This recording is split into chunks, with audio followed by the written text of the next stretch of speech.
bonjour à tous. Un grand merci de m'avoir invité. C'est vraiment un plaisir d'être ici. J'apprécie la température, même si je la trouve un peu inquiétante. Je vais parler un petit peu de température aujourd'hui dans un ou deux slides. Euh, j'ai quitté Montréal avec -15. Je me retrouve ici à +15, donc c'est assez agréable. D'autant plus que j'ai appris aujourd'hui que le campus de McGill était fermé parce qu'il y a 40 cm de neige qui sont prévus. Donc voilà, merci de m'avoir invité parce que j'évite une météo relativement difficile, et puis aussi parce que j'ai eu le plaisir d'entendre jusque-là des présentations qui étaient vraiment très intéressantes. Je remercie aussi les orateurs précédents parce que ils ont montré. En fait, c'est eux qui font tout le travail. Des gens comme moi, en tant que biologiste moléculaire, c'est grâce à eux qu'on peut répondre à des questions un petit peu difficiles en utilisant les outils qu'ils ont mis en place, notamment des outils bayésiens. On a parlé d'ACP, etc. Donc voilà. Je vais juste décrire vite fait mon parcours parce que peut-être que ça peut intéresser les étudiants qui sont présents ici. Moi, je suis originaire de la ville de Grenoble. J'ai commencé un bac en biologie à Grenoble que j'ai terminé à l'Université Laval de Québec. Et c'est là que beaucoup de choses se sont enchaînées pour moi. Je suis ensuite parti à Vancouver où j'ai fait 2 années de master. J'ai ensuite travaillé en tant qu'assistant de recherche et puis aussi pour le gouvernement du Canada. Et puis après 3 années et demie à Vancouver, je suis parti en Suisse pour faire un doctorat à l'Université de Neuchâtel. Et puis après ça, je suis retourné au Canada. Je me suis installé à McGill où j'ai fait 4 années de postdoc, 1 année d'associé de recherche. Et puis maintenant, je travaille en tant que manager de recherche et chercheur au sein du McGill Genome Center que je décrirai à la fin de ma présentation. Je vais juste regarder comment ça fonctionne. Ok. Le point rouge, il est à quel endroit? Au milieu. Okay, parfait. Donc aujourd'hui, je vais parler d'une étude sur laquelle je travaille depuis pas mal de temps, depuis maintenant pas loin de 3 ans avec pas mal de collaborateurs, pour étudier la sélection et les signatures à la sélection parallèles, éventuellement, dans des environnements qui changent constamment. Donc je vais commencer par une évidence. L'adaptation permet aux espèces de rester dans un environnement particulier et a permis à certains traits d'évoluer pour que justement cette espèce puisse éventuellement aller vers une fitness idéale. Aussi bien ça peut être la couleur de l'ours blanc comme la vitesse du guépard. Et on sait que la variation spatiale aide à mettre en place ces traits adaptatifs. Là, c'est un exemple très connu d'une espèce de lézard qui s'appelle Lesser Earless Lizards, avec deux morphes différents qui vivent sur deux habitats différents. L'un ici vit sur des sables foncés et l'autre sur des sables clairs. Il y a une base génétique à cette adaptation. Cette adaptation a permis de faire évoluer leur fitness vers un optimum possible, en se cachant dans ces sables et en évitant ainsi un certain nombre de prédateurs. Mais quel est l'effet de la variation temporelle sur l'adaptation et sur l'évolution? Ça, c'est une question assez majeure en biologie de l'évolution. On ne sait pas comment des environnements qui changent ou comment des environnements qui changent au cours du temps peuvent aider ou affecter l'évolution et l'adaptation. On sait que la variation temporelle et l'effet de la sélection au cours du temps peut être vraiment élevé et peut varier. Ici, c'est un exemple typique du pinson des Galapagos. Beaucoup d'entre vous probablement connaissent cette espèce. C'est une étude bien connue qui a été faite par le couple Grant en 2002, qui a été publiée dans Science, où ils ont mesuré au cours de plusieurs dizaines d'années l'évolution de la pression de sélection sur la taille du bec des pinsons. Et donc on peut voir que la sélection peut être très élevée à certains moments, peut être très basse, peut-être parfois stable, et que ça varie avec le temps. Et ils ont vu notamment que ça était en corrélation avec les pressions environnementales, notamment les périodes de sécheresse et les périodes d'humidité que pouvaient faire face les îles des Galapagos. Donc, quelle est l'importance de la variation temporelle sur l'évolution? Ça, c'est une question d'ordre majeur et très général. Donc, pour répondre à cette question, on a utilisé une espèce modèle qui s'appelle l'épinoche à 3 épines. Il y a des épinoches à 4, 8, 9 épines, mais cette espèce modèle est celle qui est la plus connue. Donc, en fait, cette espèce a colonisé il y a à peu près 15 000, 20 000 ans plusieurs centaines de lacs d'eau douce qui ont été créés lorsque la calotte glaciaire, qui reposait sur une grande partie de l'Amérique du Nord et sur une partie de l'Europe, a fondu. Elle a donc laissé place, cette fonte, à des centaines de lacs et de rivières qui ont permis à l'épinoche marin de coloniser un nouvel environnement. Et donc cette épinoche s'est adaptée assez rapidement parce que en l'espace de 15-20 000 ans, 15-20 000 ans sur une échelle de temps, c'est relativement rapide. Et donc maintenant on a deux morphes bien connus. L'épinoche marin, ici on voit un épinoche mâle on sait que c'est un mâle parce qu'il est en période de reproduction, et les mâles en période de reproduction présentent des couleurs très vives, des couleurs rouges avec des yeux bleus. Et l'épinoche marin, ici c'est une femelle, est en général un peu plus de couleur argentée. Donc on connaît bien cette espèce. Les biologistes de l'évolution ont beaucoup travaillé sur cette espèce pour expliquer l'adaptation et l'évolution de cette espèce lorsqu'il s'est installé dans des environnements d'eau douce. Il y a notamment beaucoup de travail qui a été fait sur l'armure de ces poissons. En effet, ces poissons sont armés. Ils ont des plaques latérales et des épines dorsales et pelviennes qui sont très importantes, notamment chez les poissons marins. Alors que les poissons d'eau douce, eux, ont une armure faible. Les épines dorsales et pelviennes sont plus petites, et l'armure de plaques osseuses est quasiment inexistante. On connaît bien la base génétique de ces traits. Le nombre de plaques latérales est contrôlé par un gène qui s'appelle IDA, Ectodysplasin Gene, et la taille des épines pelviennes est contrôlée par un gène qui s'appelle PEDX1. Il y a beaucoup d'études qui ont été faites là-dessus, notamment beaucoup supposent, même si c'est encore un débat, que cette perte de ce changement phénotypique au cours de cette adaptation en eau douce est due notamment à la différence de prédation. En effet, il y aurait des prédateurs plus du type salmonide dans l'environnement marin qui auraient du mal, on va dire, à croquer des poissons qui auraient une armure très très forte. J'oubliais de dire que IDA, étant un gène biallélique, a deux allèles connus, l'allèle C pour complet, pour une armure complète, et puis l'allèle L, low, pour une armure partielle. Donc un hétérozygote complet low va avoir une armure, on va dire, partielle, et un homozygote low va avoir une armure quasiment inexistante.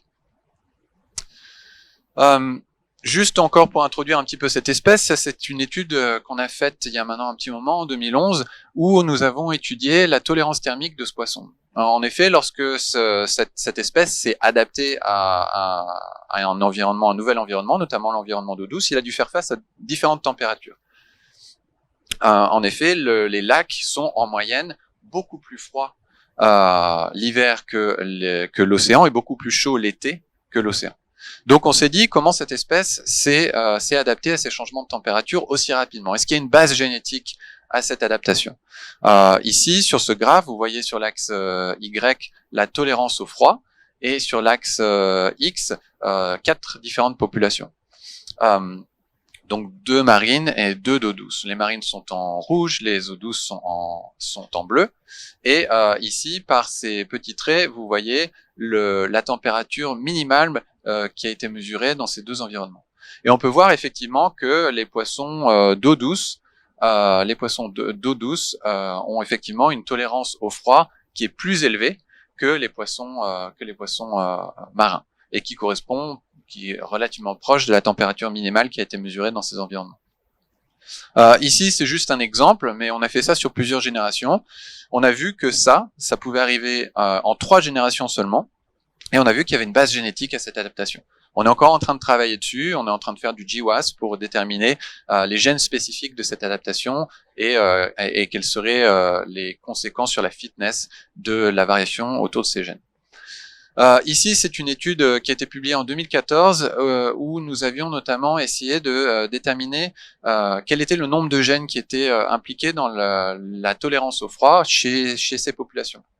On a vu notamment qu'il y avait beaucoup plus de gènes qui étaient impliqués dans la tolérance au froid chez les populations d'eau douce. Ce qui veut dire qu'en fait, dans la tolérance thermique de ce poisson, notamment au froid, il y a peut-être une sorte de plasticité génétique, une plasticité génotypique qui leur permettent de s'adapter à ces températures. Donc pour revenir à notre sujet principal, quelles sont les conséquences d'une variation temporelle sur les processus évolutifs? Donc on peut émettre certaines hypothèses.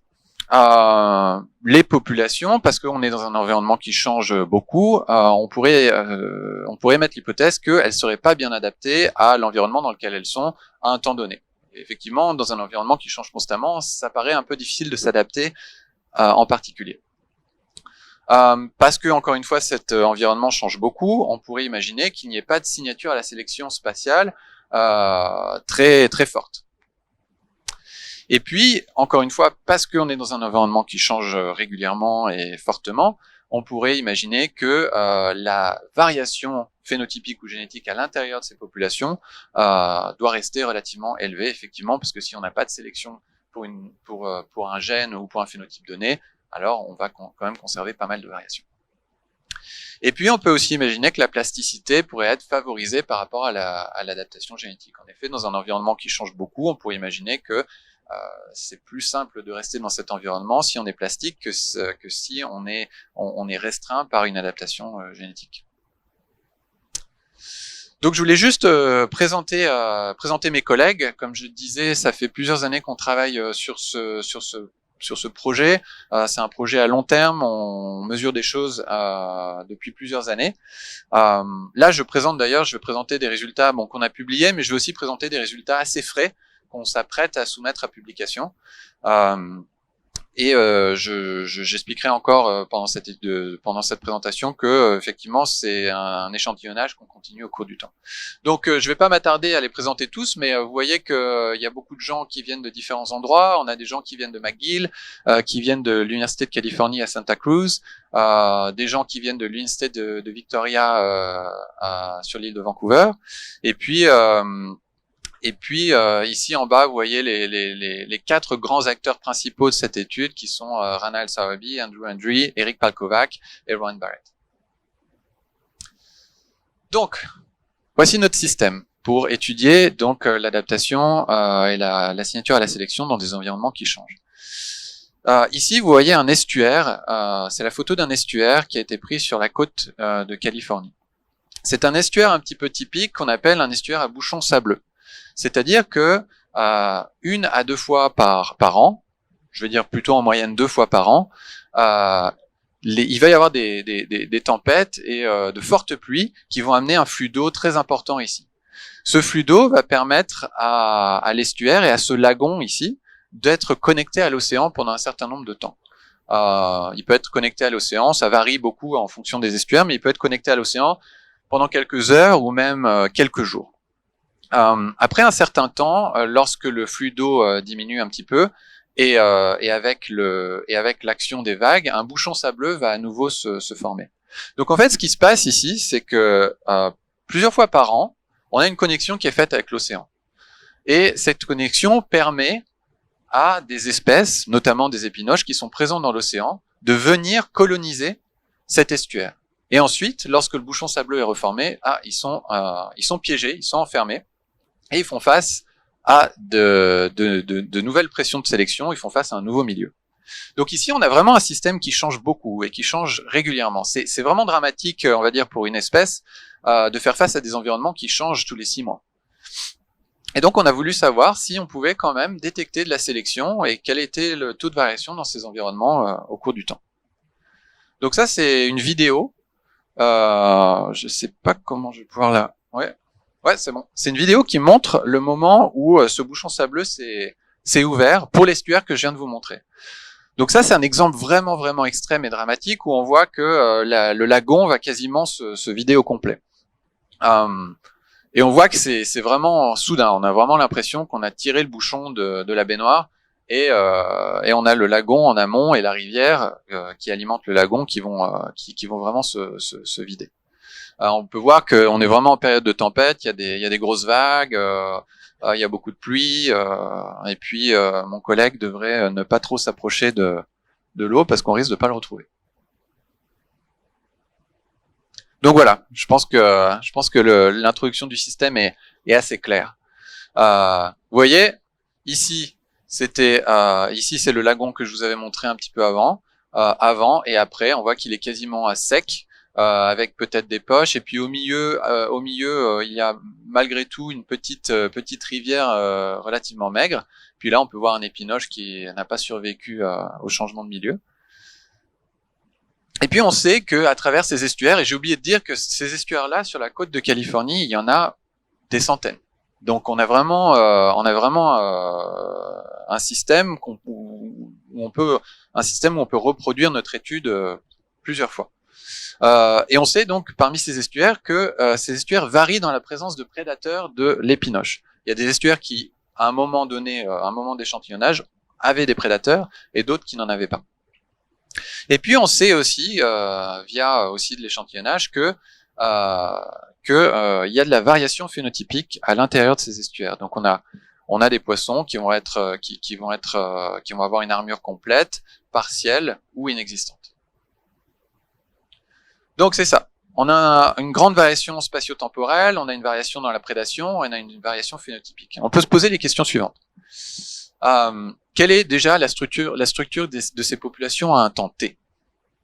Donc ce qu'on a fait, c'est qu'on a juste sélectionné un certain nombre d'estuaires, et puis on a échantillonné à un temps donné, et on a regardé la structure des populations. Est-ce que on peut détecter une évidence de divergence adaptative dans ces estuaires qui changent complètement et régulièrement à un temps T? Et quelle est la variation à l'intérieur de ces populations? Est-ce qu'elle est élevée, comme on s'y attend probablement? Et est-ce que, au cours du temps, on peut détecter une signature génomique parallèle à la sélection?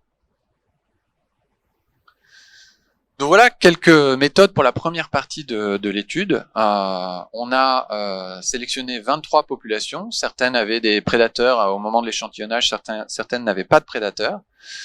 On a utilisé une population marine de référence afin qu'on puisse comparer notamment la génétique et l'apport allélique des poissons marins dans nos estuaires. Après, on va dire des mesures écologiques et morphologiques un peu de base. On a mesuré la morphométrie du poisson, on a regardé la taille des aiguilles, le nombre de plaques, etc. Puis on a fait des tests, des mix modèles assez basiques pour vérifier s'il y avait un effet de la présence de prédateurs sur ces traits. Et puis pour cette première partie de l'étude, on a fait de la génétique des populations assez basique. On a seulement utilisé quelques marqueurs neutres et puis 2 marqueurs qui étaient associés aux gènes IDA et PEDEX1 que je vous avais présenté. On a regardé la structure des populations, notamment via des outils bayésiens, et puis on a fait rouler des tests de signature à la sélection sur les 2 gènes qui étaient là. Donc ça, c'était vraiment la première partie de l'étude. On voulait avoir une vue globale de ce qui se passait dans ce système-là. Pour la deuxième partie, on a sélectionné 6 estuaires et on a échantillonné à deux moments différents. On a échantillonné juste après que le bouchon sableux se soit formé et juste avant que le bouchon sableux allait s'ouvrir. Donc en fait, on a échantillonné au début et à la fin de la période supposée de sélection. Et on a comparé les variances génétiques entre ces deux moments et à travers ces 6 estuaires. Donc on a fait des analyses de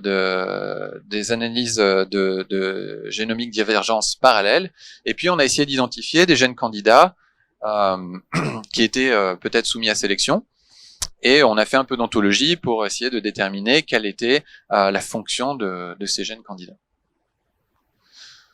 Donc ça c'est le pipeline d'analyse un peu on va dire de base pour utiliser pour déterminer les variants génomiques. Ceux qui font de la bioinformatique dans la salle verront que c'est un pipeline assez classique, on va dire, où on obtient les reads, donc les séquences sortant du séquenceur. On a fait un peu du trimming pour enlever les parties des séquences qui étaient de mauvaise qualité. Ensuite, de l'alignement, parce qu'on a la chance d'avoir un génome très connu, un génome de référence très connu chez les Pinoche. Du clean-up pour enlever les reads qui étaient ambigus, de mauvaise qualité, et puis une petite transformation en format variant. Et puis on a appelé les variants qu'on a pu ensuite lancer dans R pour les analyses downstream. On a fait un test CMH, donc Cochrane Mental Test, pour identifier des gènes candidats. Donc ça, c'est les résultats de la génétique des populations sur quelques marqueurs neutres. Donc pour ceux qui ne connaissent pas ce type de graphique, c'est un graphique qui est créé par le programme qui s'appelle Structure, qui est un programme bayésien qui permet de vérifier quelle est la relation génétique entre différents individus, différentes populations. Donc là, sur l'axe X, on a toutes nos populations. Sur l'axe Y, on a une valeur d'association génétique. Et puis là, les populations sont organisées géographiquement, donc les plus au nord à gauche, les plus au sud à droite. Et puis tout à gauche, vous voyez notre population de référence marine. Et on peut voir que cette population possède une couleur plutôt foncée, noire, grise, qui montre donc des allèles principalement marins. J'ai oublié de dire que chaque barre ici, pour chaque population, correspond à un individu. Et ce qu'on peut voir, en premier lieu, c'est qu'il y a beaucoup de variations génétiques dans ces populations, à se tenter. On peut voir qu'il y a beaucoup d'allèles marins, et puis il y a beaucoup d'allèles qui sont peut-être des allèles d'estuaire ou des allèles d'eau douce. Lorsqu'on a fait notre analyse pour essayer de voir s'il y avait des clusters, le programme Structure nous a donné un K égale 2. Ça veut dire qu'il y a 2 grands clusters. Il y a 2 grands clusters avec 3 populations qui sont plus liées génétiquement entre elles que les autres. Bon, malgré tout, avec des analyses un peu plus poussées, on a vu qu'il y avait quand même beaucoup de flux de gènes. Donc ça veut dire que en général, ces estuaires sont pas vraiment restreintes par le flux de gènes. Elles sont très proches entre elles génétiquement. Ensuite, on a regardé les valeurs phénotypiques et on a regardé s'il y avait des variations des variations et des réponses dans les traits en fonction de la présence ou l'absence de prédateurs. Ici, on a pu voir que on le voit sur ces graphes, ça c'est prédateur absent, prédateur présent, et puis ici on a la taille de la deuxième épine et puis la taille des épines pelviennes. Et puis on peut voir que en général, même si ici c'est pas encore super significatif, en général, en présence de prédateurs, les épines sont plus grandes. Si on regarde au niveau du nombre de plaques latérales, on peut voir qu'en présence de prédateurs, effectivement, dans ces estuaires, il y a plus de plaques latérales, donc les poissons sont mieux armés pour résister à des prédateurs que lorsqu'on est dans des estuaires qui n'ont pas de prédateurs. Et puis, effectivement, ça s'est corrélé à la fréquence de l'allèle C, l'allèle complet, qui, je le rappelle, quand on est homozygote complet, normalement, le poisson présente un phénotype complet. Donc c'est ça. Et puis, les 2 gènes, EDA et PLX1, étaient sous sélection, respectivement. Donc voilà. Donc en fait, on a un environnement qui change beaucoup, qui change régulièrement, et puis on a quand même un signe que malgré ces changements-là, malgré un reset parfois complet selon les estuaires, on arrive quand même à détecter un peu la sélection. Ensuite, on a voulu voir, comme je le disais avant, quelle était la variance à l'intérieur même de ces populations.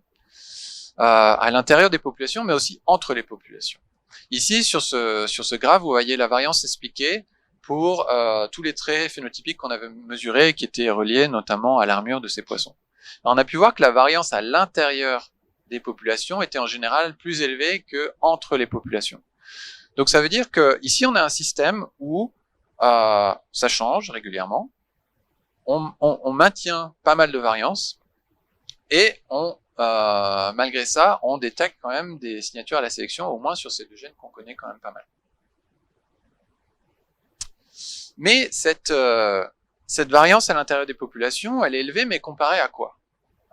Pour vraiment en être certain, il faudrait comparer à cette variance, il faudrait la comparer à la variance qu'on peut mesurer dans des populations qui sont relativement stables. Donc ce qu'on a fait, c'est qu'on est allé dans la littérature et puis on a collecté des données provenant de papiers qui avaient été publiés. Bon, les auteurs ont eu la gentillesse de nous donner les données provenant donc d'environnements qui étaient relativement stables. Et donc si on regarde par rapport au nombre de plaques, nos estuaires ont une variance à l'intérieur des populations, intra-population, qui est beaucoup plus élevée que des populations qui viennent d'environnements connus pour être très stables. Et puis c'était pareil effectivement pour le nombre d'allèles complets.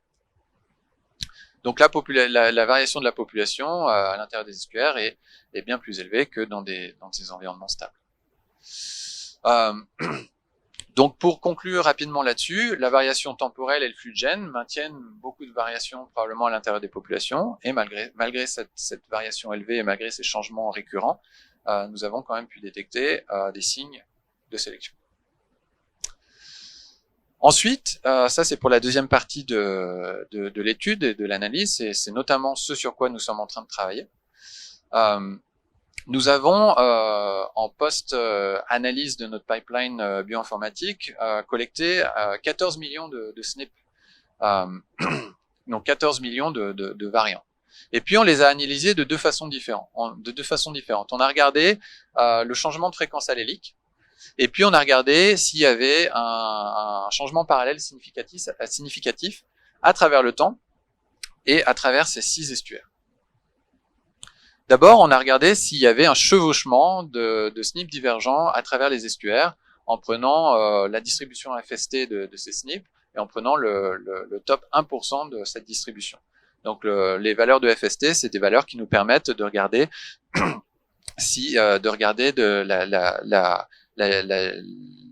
comment proches, comment les épinoches, comment les populations sont proches entre elles. Donc les 1% nous ont donné 7000 SNP qui ont montré des changements parallèles à travers les estuaires.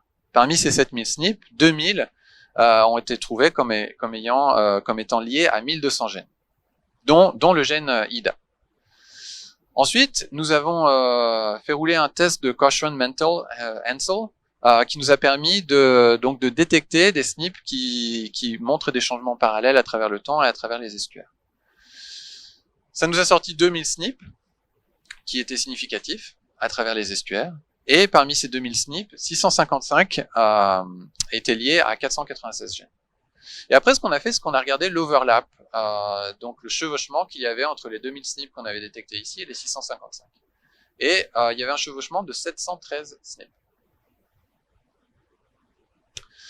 Ici, je fais juste une petite parenthèse sur 3 estuaires en particulier, juste pour vous montrer l'exemple d'un changement parallèle des SNP qui ont été montrés comme étant des outliers. Donc là, sur l'axe des X, on a le changement de fréquence allélique. Et sur l'axe des Y, on a la densité. En jaune, on a les SNP outliers et en bleu, on a les SNP neutres. Et on peut voir qu'effectivement, le changement de fréquence allélique entre les deux temps d'échantillonnage est en général plus élevé pour les outliers et de la même manière à travers les estuaires que pour les neutres. Effectivement, les SNP neutres, la densité est beaucoup plus élevée puisqu'on a beaucoup plus de SNP neutres que de SNP outliers, sachant que les SNP outliers sont plus sujets à sélection que les neutres. Ici, ce sont les résultats du test de Mental Caution qui nous avait donné un certain nombre de SNP. C'est un graphique qu'on appelle un Manhattan plot, où on a ici sur l'axe des X les chromosomes, sur l'axe des Y on a une valeur de log qui nous donne, en choisissant un threshold particulier, les SNP qui ont montré, qui ont été détectés comme étant significativement parallèles à travers les estuaires. Ce qu'on a vu, c'est qu'il y en avait un certain nombre sur le chromosome 3 qui étaient liés à des gènes qui étaient impliqués dans la division cellulaire ou d'autres gènes qui étaient impliqués dans la production d'énergie pour certaines protéines. Mais ce qui était très intéressant, c'est que parmi le chevauchement qu'on avait vu entre les deux méthodes d'analyse, et parmi donc les 713 SNP, 192 étaient liés à 156 différents gènes. Et parmi ces gènes, il y a le gène IDA, donc qui contrôle le nombre de plaques latérales. Il y a des gènes qui sont liés à la tolérance saline, à la tolérance au sel, ou à la régulation des ions, ou à la balance de calcium. Donc ça, c'est relativement intéressant parce que effectivement, quand ces poissons s'adaptent à un nouveau milieu, à ces nouveaux milieux, ils doivent faire face à des changements de salinité au cours du temps. En effet, selon les estuaires, il va y avoir plus ou moins d'apport d'eau saline venant de l'océan.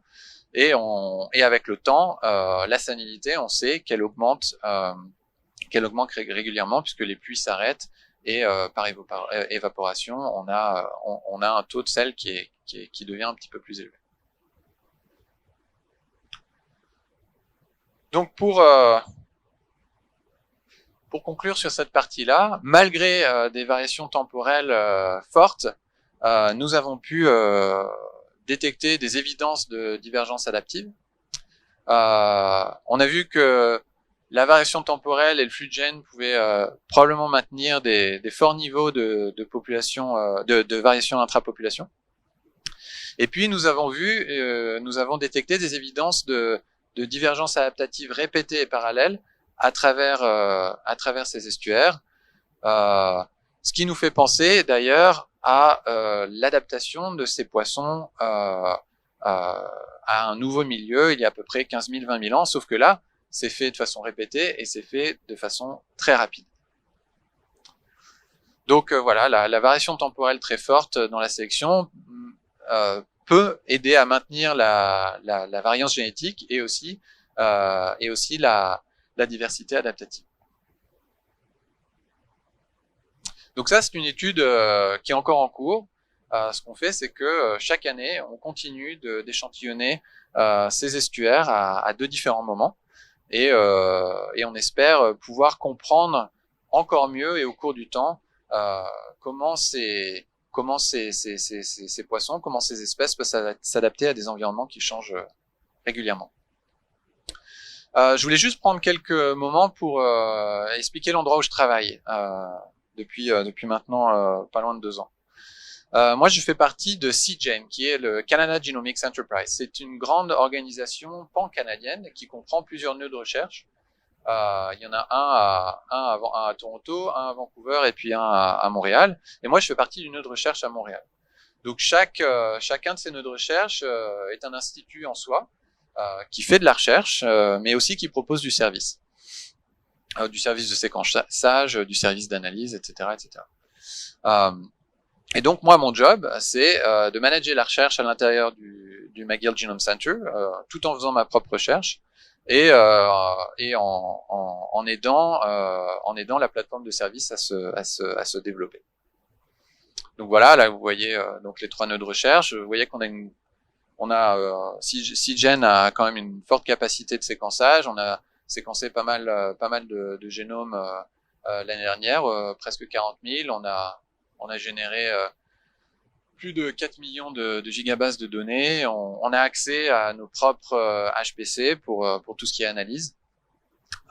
Et donc, le mandat de CGEN, c'est vraiment d'aider, de promouvoir la recherche, tout en faisant de la recherche poussée à l'intérieur de chacun des nœuds.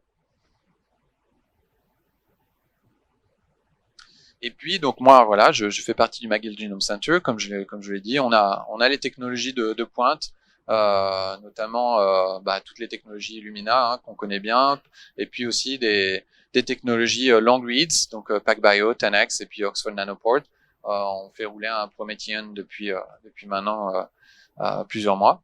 Et puis on est aussi en lien dans le même bâtiment avec le Canadian Center for Computational Genomics, qui est un grand centre aussi de recherche pan-canadien qui développe des nouveaux outils bioinformatiques et d'analyse. Donc c'est assez chouette pour nous parce que dès qu'on a un problème, on descend en bas et puis on discute avec l'équipe de bioinformaticiens. Ils sont une trentaine qui développent différents pipelines d'analyse. Donc voilà, merci beaucoup encore une fois de m'avoir invité. C'est vraiment un plaisir d'être là. Je veux remercier tous les co-auteurs, mais aussi les gens qui nous ont aidés à échantillonner. Et puis les gens qui nous ont aidés à réaliser cette étude. Merci.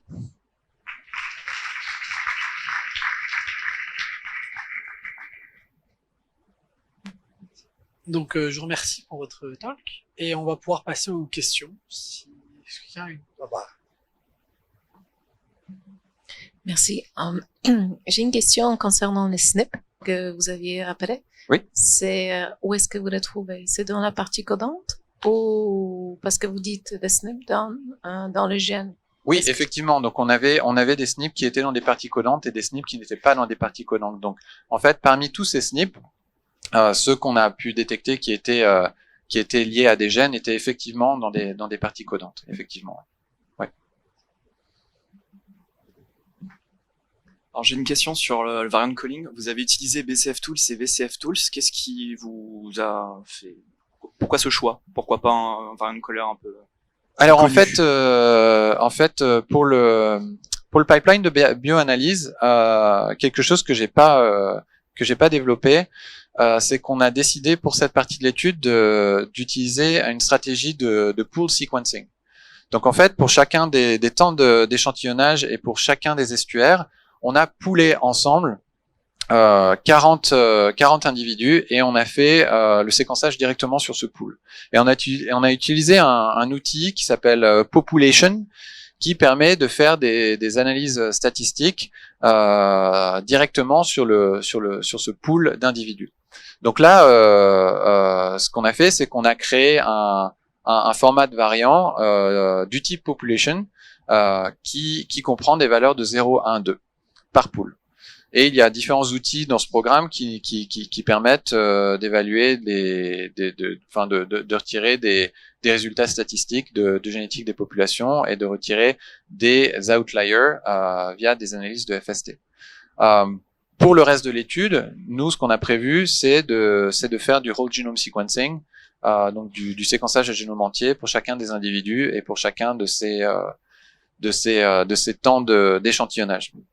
Ça va coûter cher, mais on pense que ça vaut le coup, notamment parce que maintenant on est capable quand même de faire des études relativement poussées en utilisant une couverture de séquençage qui est relativement faible. On a fait des tests et on arrive à quand même détecter des choses significatives avec quelque chose proche de 2 à 5x.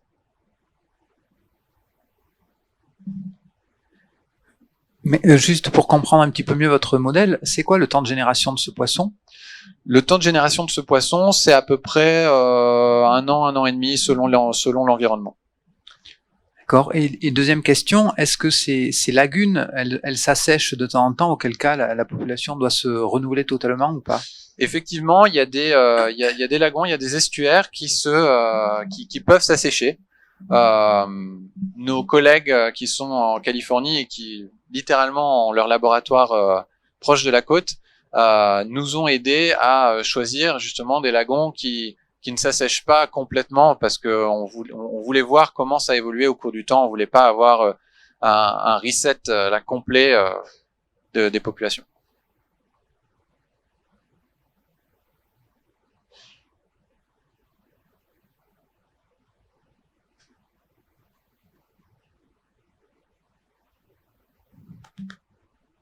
Ouais, donc là, vous voyez des signatures d'adaptation, enfin des pressions de sélection très fortes finalement que ça trahit derrière, j'imagine. Oui. Mais de très court terme. Et donc un peu ma question, c'est est-ce que ces choses-là, aussi fortes soient-elles, est-ce qu'elles ont un rôle dans l'évolution de long terme? Qu'est-ce que vous en pensez finalement? En fait, on sait chez ce poisson, notamment le gène IDA là, dont j'ai parlé, Ce gène est issu de, je sais plus comment on dit en français, standing genetic variation. Donc un gène qui a été présélectionné au cours des centaines de générations d'avant et qui était là dans le background mais qui n'était pas forcément utilisable. Et on sait que beaucoup supposent que l'adaptation de cette espèce à un nouvel environnement, aussi rapide soit-elle, peut être notamment due à une variation génétique qui est là dans le background, qui n'est pas utilisée et qui s'allume dès qu'on se retrouve dans tel ou tel milieu. Donc c'est ça, c'est rapide. Ça comprend apparemment pas mal de SNP, pas mal de gènes. Quelle est l'importance de la standing genetic variation dans ce pool de SNP qu'on a pu détecter, ce pool de gènes? Je peux pas encore répondre là-dessus. Mais cette espèce est connue pour avoir un effet de standing genetic variation qui sont importants.